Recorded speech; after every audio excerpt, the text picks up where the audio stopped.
Corinthians chapter 13.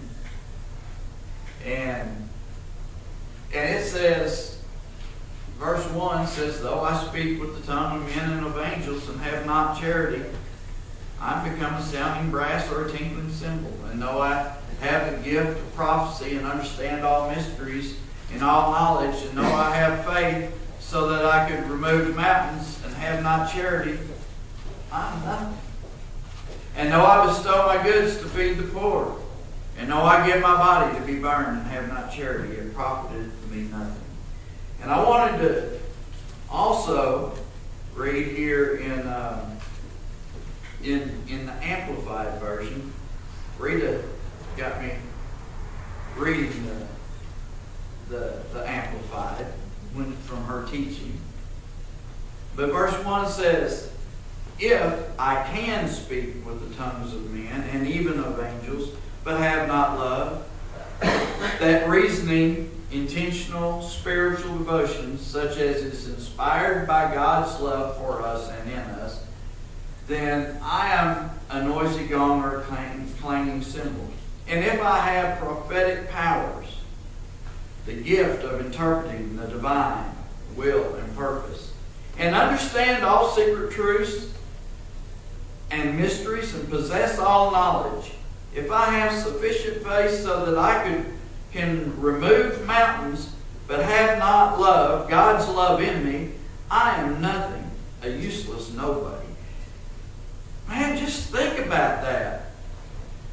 If you have all these things, if you have enough faith to speak to that mountain and tell it to be moved, if you were to go and to had all this wisdom, all this understanding, all this knowledge, but you don't have love down inside here, what good are you?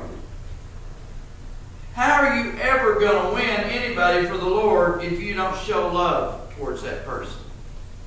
And if we don't understand love, how are we going to give love?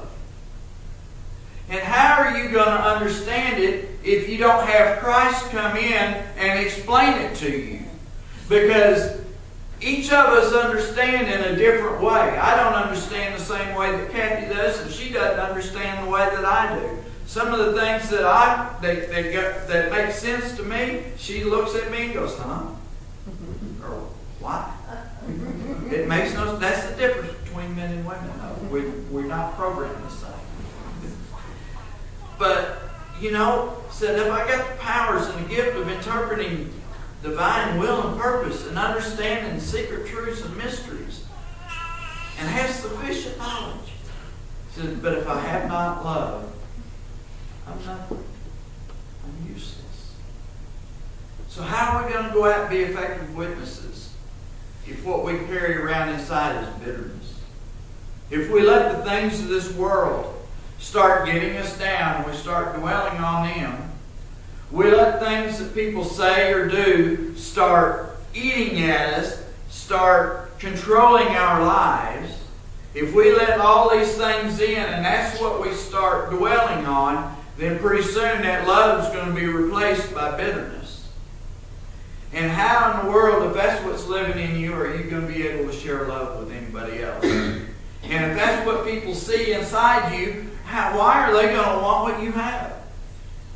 I don't know about y'all, but I don't like to be around people that are bitter all the time. I can't stand being around a negative person all the time. And there are people in this world that it doesn't matter what is said or done or what they're given, they're going to be negative. Sure. I knew somebody that you would buy them a Christmas present, you get them a gown, they rub it on their arm. This kind of material makes me itch. Couldn't be appreciative for the fact that you got them something. But yet, is there not that type of person? There's lots and lots of those people in this world. And why would anybody want any of that? But yet, if we don't walk around with the love of Christ down inside us, is that not what others are seeing? Are they not seeing that negative? Are they not, if all we talk about is how bad things are in this world, is that not what people are going to think our whole view of life is? You know, we say we want to witness. We want to see a full house. We want to see all this. Well, folks, we've got to understand what this love is, and we've got to get it down inside of us so that it can come out to a lost and a dying world. Because right here, we just got through reading, he says, but if I have not love, I am nothing, a useless nobody. Folks, I don't know about you. I don't want to be a useless nobody. I want to be a witness for Christ. Yes. I want to see my friends and my family and my relatives here, sitting here with me. I'd love to stand here and tell you that all my family's saved, but I'd be lying to you. I'd love to stand here and tell you everything in this world is perfect, but y'all know better than that. But yet, if we've got God's perfect love living down inside here. Amen. And verse 3 says, even if I dole out all that I have to the poor in providing food, and if I surrender my body to be burned in order that I may glory, but have not love, I gain nothing. And then he gets in and says, love endures long and is patient and kind. Love is never envious, nor boils over with jealousy. It's not boastful, vainglorious, does not display itself haughtily. You know, you start thinking about all this. What are we displaying? What kind of life are we living before others? Are we long-suffering and patient towards people? Or are we short with them? I have found in my dealings in this world, I learned the hard way, but I have learned that if I'm wanting to get something accomplished out in the world, I have a whole lot better chance of getting something fixed or whatever if I go in with a good attitude, a smile, and give them the opportunity to make things right instead of going in and demanding my way. I have found that I am much more likely to get things corrected. Amen. Rita talked about getting a brand new refrigerator. I did. She did. Free. Is that not free, no less? But what if she had every time just been so bitter and demanded and screamed and hollered? They wouldn't even wanted to talk to her anymore. You know, I have been that person before and had the person on the other end of the line hang up on me. Yeah. They're supposed to be customer service. But it's my attitude. Love endures, it's long-suffering and patient and kind. And I sure am glad. Because I look down through the years, the January will be 35 years that Kathy and I have been married. I'm quite sure there's many, many, many times that I've had her so upset. So many times that she wanted to wring my neck. But her love, it endures. And boy, am I glad. And it's long-suffering. And she is so patient and so kind. I've heard so many people say she's one of the kindest people that they've ever met. And you know, the Lord blessed me. I guess the Lord knew that I needed somebody like that to put up with this old ornery boy. Because, and it's only taken her 35 years, but the rough edges are finally getting rubbed off. She has told me not too long ago that I'm getting so much easier to live with now.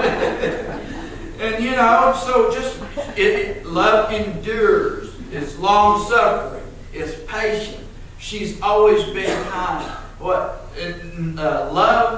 is never envious or boils over with jealousy. And boy, am I glad. And it's not boastful. You know, what if you stood there and all you did, as much as I don't like the negative people, the people that always bragging on himself, it's just as bad. You know? Oh, they're always right. Do you know what I did? I did this. I did that. Well, this happened because of, you get tired of it. So you don't want to be boastful. It doesn't boil over with jealousy. Does not display itself haughtily.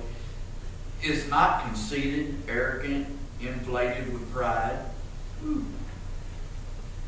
But how many times do we see people that are?